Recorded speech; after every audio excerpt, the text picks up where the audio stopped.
looking for? It's just on the tip of my tongue. Oh, I know.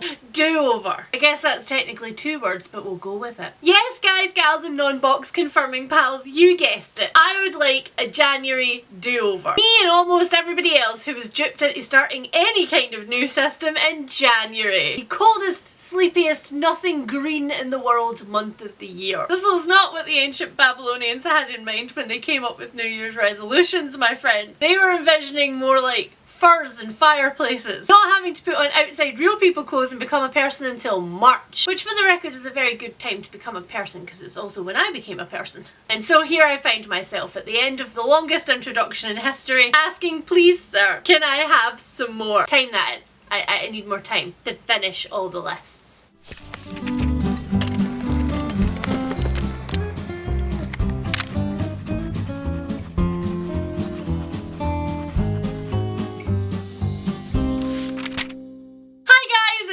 And welcome back to another video. Contrary to the way that my longest introduction in history may have indicated that I feel about January, it was actually a month of variety. If you can call varied extremes variety. And of course what I mean by varied extremes was half of the month had soupy mental health, where we were just stirring all the bad things around in a pot, and the other half of the month had sudden breaks of sunshine with a random overnight at the seaside and me finishing books.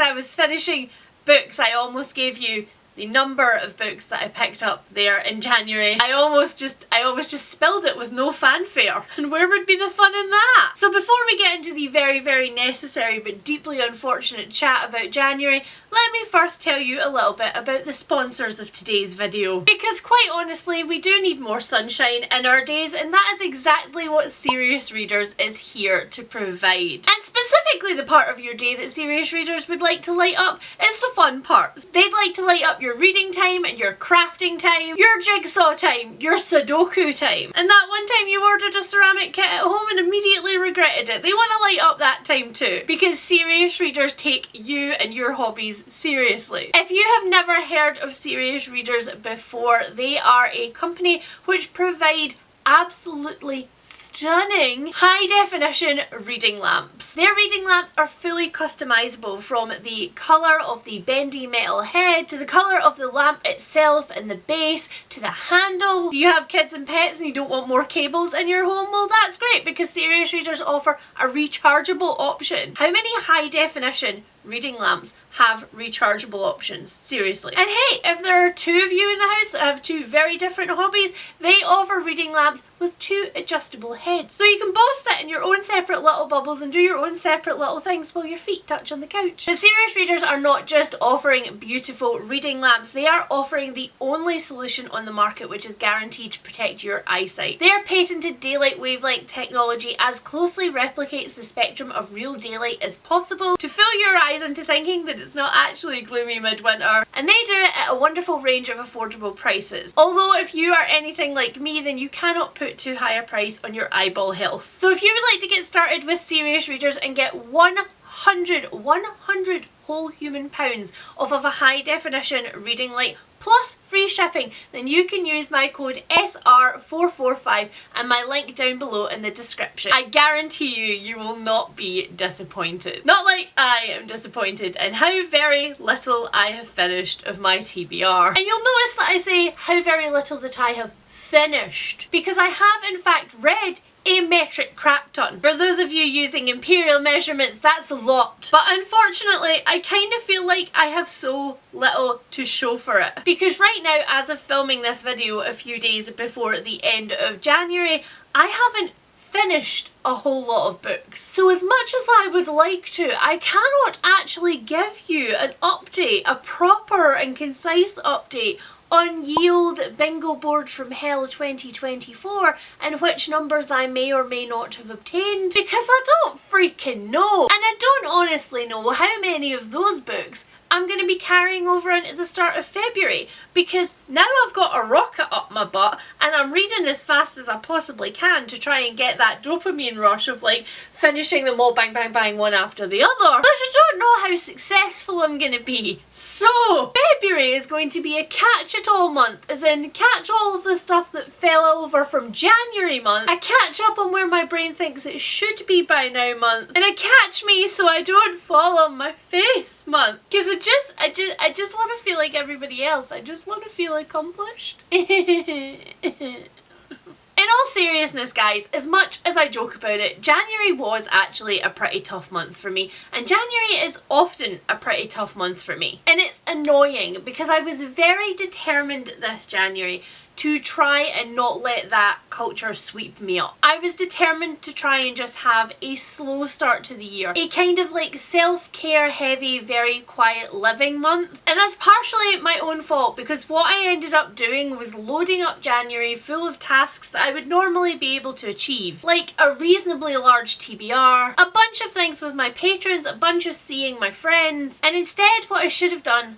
was have a quiet one. An extremely slow, quiet, shut-in month. And I didn't, and now I'm paying for it a little bit. But I'm here to tell you that if you find yourself in the exact same boat as me this month, that's okay. Because here's the secret. Are you ready for it?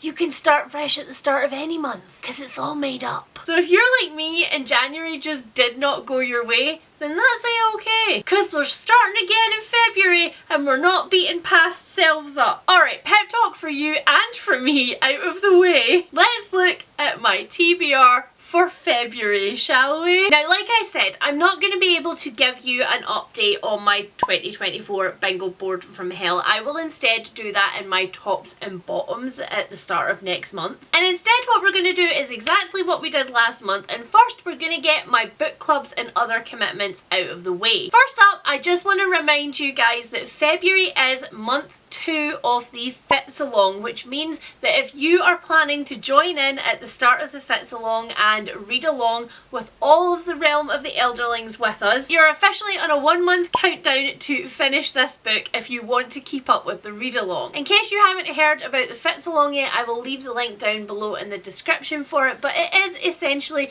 a complete read along of all of the Realm of the Elderlings by Robin Hobb, hosted by moi, me, myself on my merry lonesome, and literally hundreds and hundreds and hundreds of you guys. I had no idea that so many of you guys were going to be ready to jump in with both feet with me, so thank you so much. The reception to that announcement video has completely blown me out of the water. So yes, if you would like to join in with the read along with us right at the start, then February is officially the month that you need to read Assassin's Apprentice.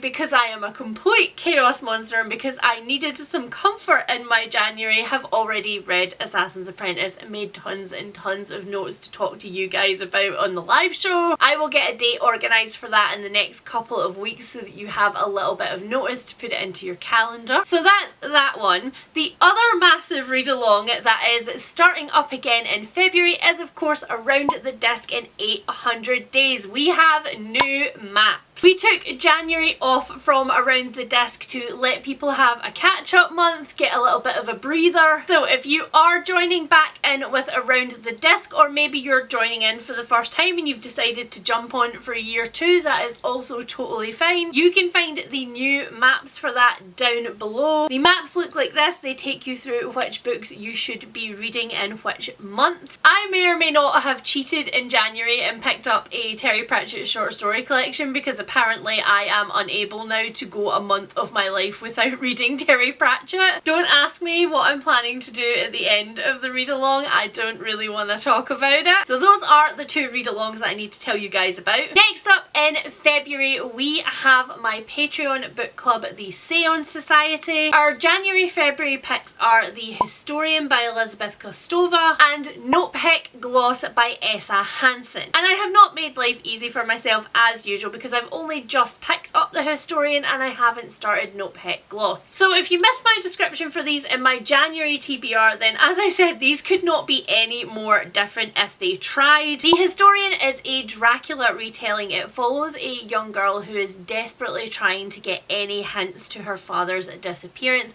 She is raking through his study, and while doing so, she finds a sheaf of letters, one of which is addressed to, I think, my unfortunate successor. And in reading this letter, she discovers that it has been her father's life's work to track down the real Dracula, and that they may just have got a little bit too close. And not only that, but this mission may also have something to do with her mother's mysterious disappearance. So I do actually have this one in paperback and physical copy, but I ended up deciding that I was going to pick up the audiobook because so many of you guys told me in my January TBR video that the audiobook was amazing. And it's also, I think, like 600 pages-ish of Bible thin paper with teeny weeny font, and I've decided that I don't want to do that to my eyeballs, so I'm going to be listening to this one on audiobook. Also complete one off for my rainy day square, because this book very much would have become a rainy day book if my patrons hadn't picked it for our book club. And then we have GLhO. Now I can't remember off the top of my head the name of the main character in this one, but either way,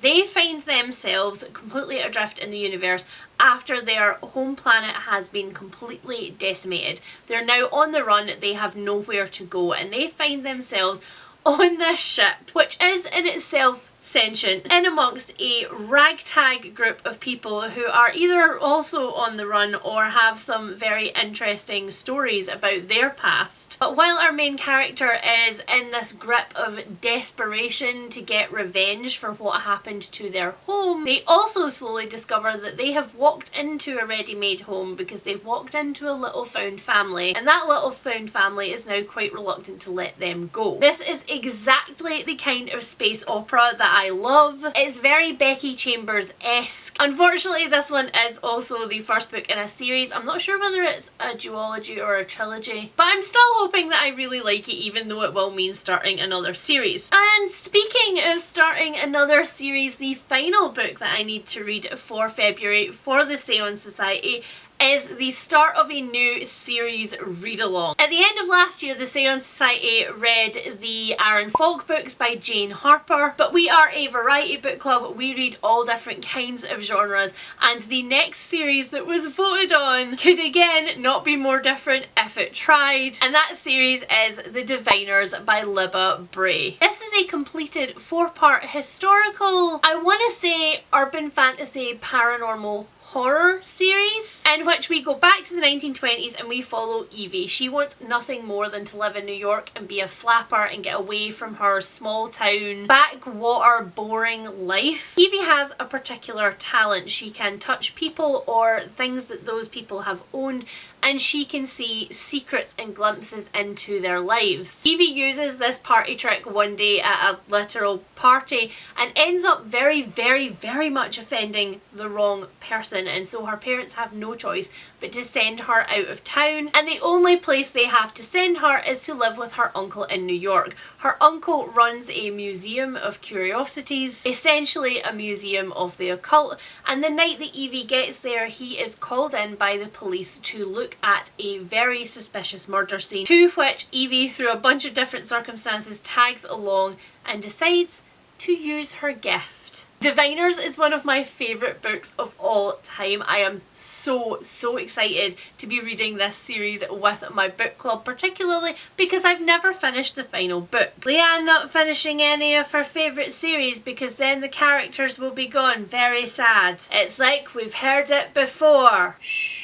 So all I'll say is that if you've ever considered joining my Patreon, then the start of February is a really good time to do it. And regardless of whether you decide to read this book with us or whether you've just been inspired to pick it up now because I've talked about it, I cannot recommend the audiobooks for this series more highly. Not only do they perfectly capture the 1920s flapper society and really help to give you context clues for some of the slang that is used in the books, but they also have a bunch of creepy things in it, like creepy songs that are sung to you and things. They are just so worth checking out. I don't think I'll ever just read this series with my eyeballs again. So if you do decide to pick it up on audiobook, then you're welcome. Alright, and now we get on to one book that completely fell off of my TBR for January, and thus a tiny confession. So you guys might remember that in January my patrons picked my TBR for me through a series of polls, and the book that they picked for my series tracker square on my spreadsheet was Hellbent, which is the second book in the Alex Stern series. And we all know that for some reason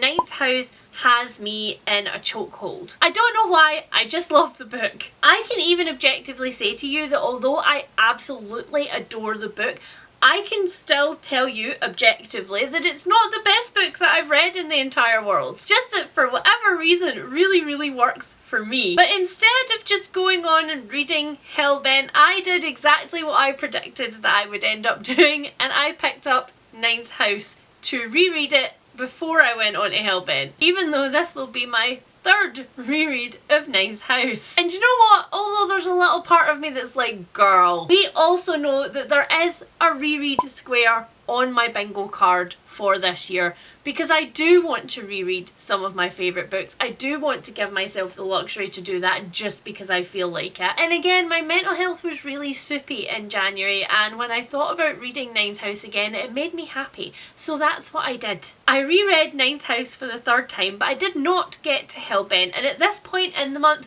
with the amount of books that I have already started that I still need to finish, I don't think I'm going to get to Hellbent this month. So I am instead going to pick it up next month. I'm going to pick it up in February, and then effectively that will knock that series off of my series tracker until another book comes out in it, because I will have read as much as I can, because that is as much as has been published. Now, speaking of series that I need to complete and get off my series tracker, February is also the month that I am returning to my current favourite series of all time. If you guys watch my top books of 2023, then you know exactly what series I am talking about, and if you did not, then you are sleeping on both this series and that video, and you need to get on that, because the series that I am talking about is of course Red Rising by Pierce Brown. Since I picked this series up in 2023, I have read a book a month of it, but I did very purposely give myself January off. And that is because the fourth book in this series that I've just finished, Iron Gold, is kind of like an emotional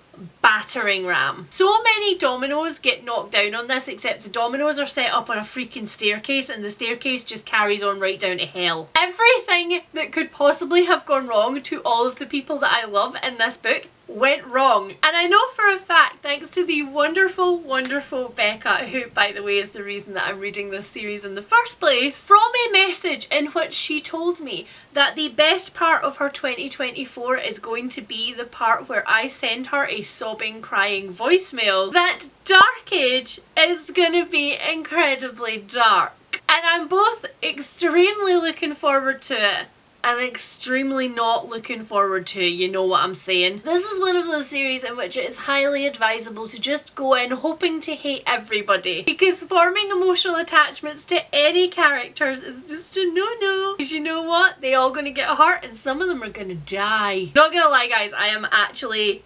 genuinely terrified for what's gonna happen in this book. But I can't put it off anymore, it is time, so I am going to be reading Dark Age in February. Now the final book that is an absolute certainty on this TBR is also a result of my patrons and their polls in January, because for my rereads category they picked for me Illuminate by Amy Kaufman and Jay Kristoff, which is the start of a completed trilogy plus a tiny little novella. This series, in case you have never heard of it before, is one of my favourite series ever in the entire world. I love it to pieces. And so I knew that when my patrons picked this for me, they were both A, being very kind because they know it's one of my favourite series, but B, they were locking me into a full reread of the trilogy. I read Illuminate in January. I absolutely freaking adored it. At the end of January, Harry and I did a little overnight by the seaside just for my mental health. And on the way back from it, we started the audiobook together. And honestly, guys, I was as in love with it this time around as I was the first time that I read it. This is a series that if you guys decide to pick up, I would very, very much recommend you read the book alongside listening to the audiobook because it is a mixed media book. Illuminate is presented to you as a series of dossiers, a pieced together account of the events aboard 2 ships. At the beginning of this book, we meet Cady and Ezra. They are at school one day and they have broken up. And they've not just broken up a little bit, they've broken up a lot. Cady and Ezra are one of many kids and many people who live on the colony of Carenza, which is a small illegal mining colony. But although it's illegal, it's very far beneath the notice of any kind of authorities in this world until it isn't. Because on this particular day, the consortium which owns the mining operations sends a hit squad to completely destroy the colony. Several ships pick up the distress call and Cady and Ezra end up being evacuated on 2 separate ships, and both of those ships are then effectively on the run to get to a jump gate, a warp hole, to get to safety and to tell the wider space community what has happened on this colony. But of course it's not that simple because on one of the ships a mysterious illness breaks out, and on the other ship Cady has started to work out that there is something going wrong with the battleship's artificial intelligence Aiden. I cannot contain my excitement when talking about these books. I love them so much. The whole series is told in transcribed CCTV, direct messages between ships, memos that have gone out to the ships, secret dossiers, documents, personnel files, and it's all pieced together like that so that every time you get a new document it kind of gives you a new layer, and it's just so clever. It's so clever. The twist in this first book alone, absolutely. So I will be going on in February to read book 2, Gemina, and let's be perfectly honest, these audiobooks are really fast to get through, so I may also just end up finishing the series. So I may also just read Obsidio, and I think Memento is what the novella is called, I don't remember. All of these books will of course count for my audiobook square and of course for my reread square. These books are kind of the spirit of that square. They were exactly what I meant when I said that I want to reread my favourites, because under normal circumstances I would have felt really guilty about putting off newer books in order to go back and read books that I had literally read like 3 or 4 times already. But not this year. 2024 is the year for doing the things that make our brains happy. Now, there are a few other books that I have kind of penciled in for February that I would really like to get to. But if you guys watched my introduction video for my bingo board for 2024, then you will know that the reason that these squares have 10 in them and not 12 is because I am trying to resist the urge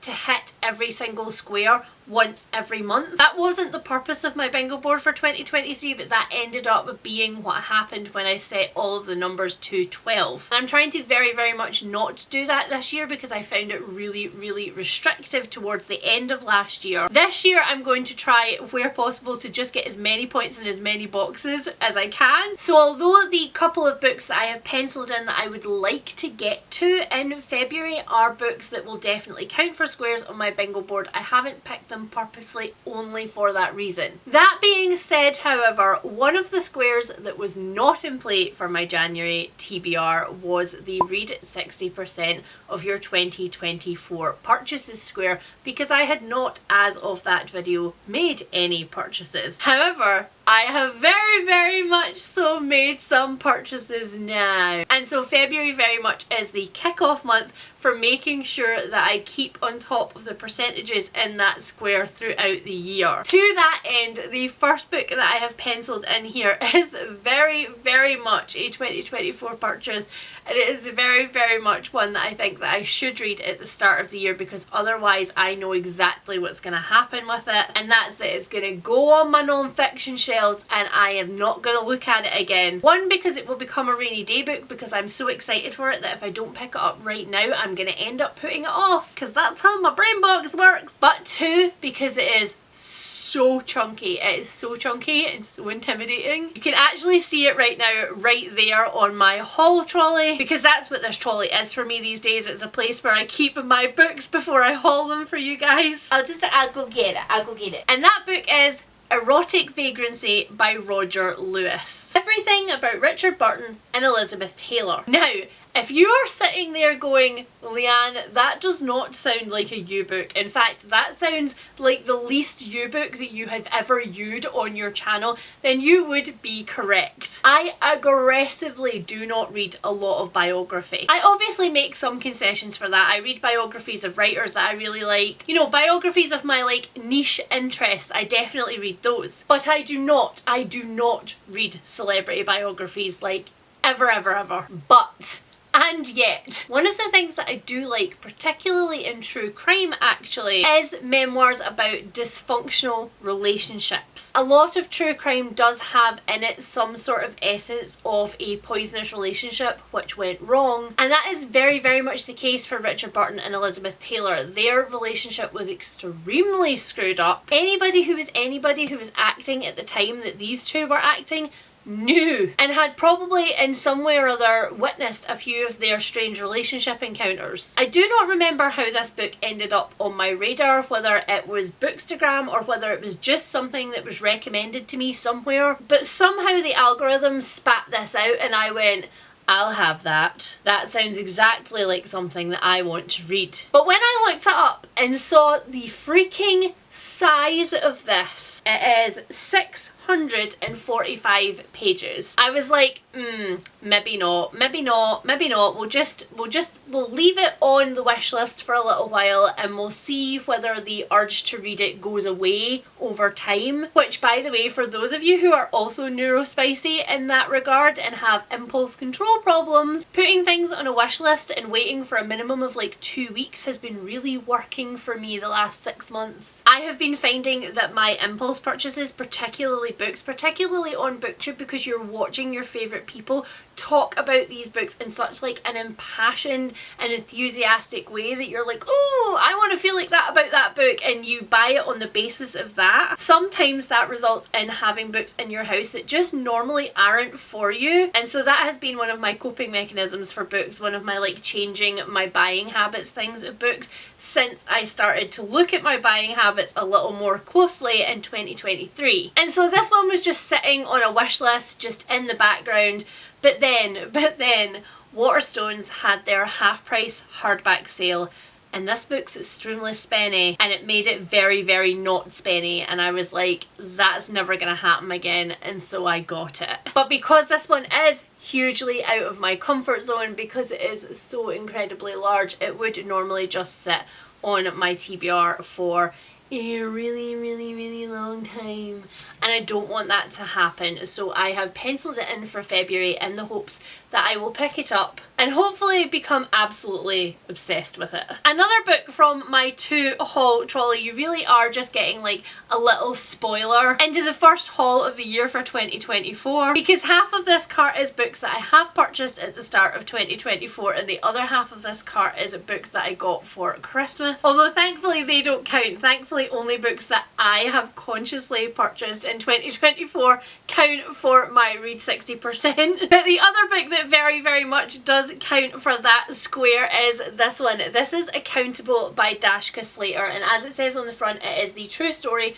of a racist social media account and the teenagers whose lives it changed. At the very end of 2023, I loaned my lovely friend Jill this absolutely massive stack of books from my shelves, and one of the books in that stack is The 57 Bus by Dashka Slater, which is one of my favourite true crime books that I have ever read. It is technically the only YA true crime book also that I have ever read, and so Jill read it and was also absolutely obsessed with it, and that made me go, I haven't looked up that author in a while. And I don't know about you guys, but that's something that I do from time to time, is that I go through my shelves and I Google the authors that I have picked up one book from in the past and haven't checked out anything else from, and I see if they've got any new books out that I might be interested in. And lo and behold, when I did that, I discovered that this one had only just came out and I snapped it up immediately. So this one is about a high school wherein it was kind of an open secret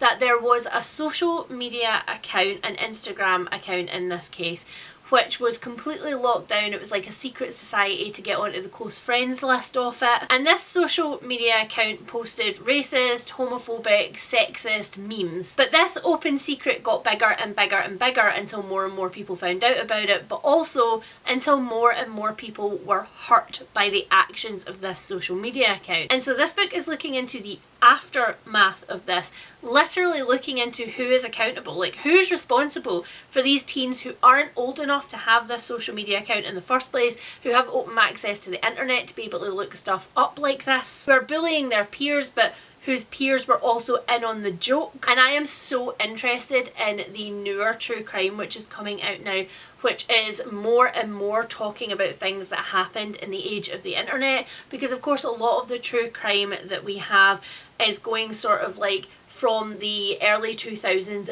backwards. But I'm so interested in newer cases that kind of like bridge this idea of like social justice with true crime. So I'm really excited for this one, especially because having had a flip through of this one is written traditionally, so I'm interested in seeing what Dashka Slater can do with a book that is written like that, that doesn't reproduce any like artwork or poems or anything like that. And so that's it, guys. I would be absolutely lying if I didn't tell you that on this list in front of me I actually have more books which are just like penciled in, which I might get to if it turns out that my February this year looks like my February in 2023. But on the off chance that it does not in fact look like my February of 2023, I don't want to tie myself into committing myself to too many books. So I am instead going to play it a little bit safe. I am going to leave it there, particularly because I don't know if I'm going to be doing anything on my birthday week at the start of March, and I don't want to overcommit myself in February and be carrying over tons and tons of books into the start of March and end up being stressed. So yeah, I'm gonna play it a little bit safe and I'm gonna leave it there. If you have got this far through the video, then leave me a little love heart emoji down below of your choice. Whichever little love heart emoji speaks to your soul. But not because February contains Valentine's Day, but instead because I have talked about a lot of books and authors on this list that I completely adore. As always, if you have read any of the books on this list, then please tell me about them down in the comments below. Did you love them? Do you hate them? Do you think I'm gonna love them or hate them? And also tell me what your top priority is for your February TBR. Are you just winging it? Are you just out here like chilling and vibing, or do you have a massive list that has like priority slots? Tell me about that down in the comments below. If you are new to my channel and you are desperate to find out how I did get on for my first month of my bingo board, then hit that subscribe button down below. And if you are a returning friend, then hi, I hope the start of your 2024 has been amazing. If you liked this video,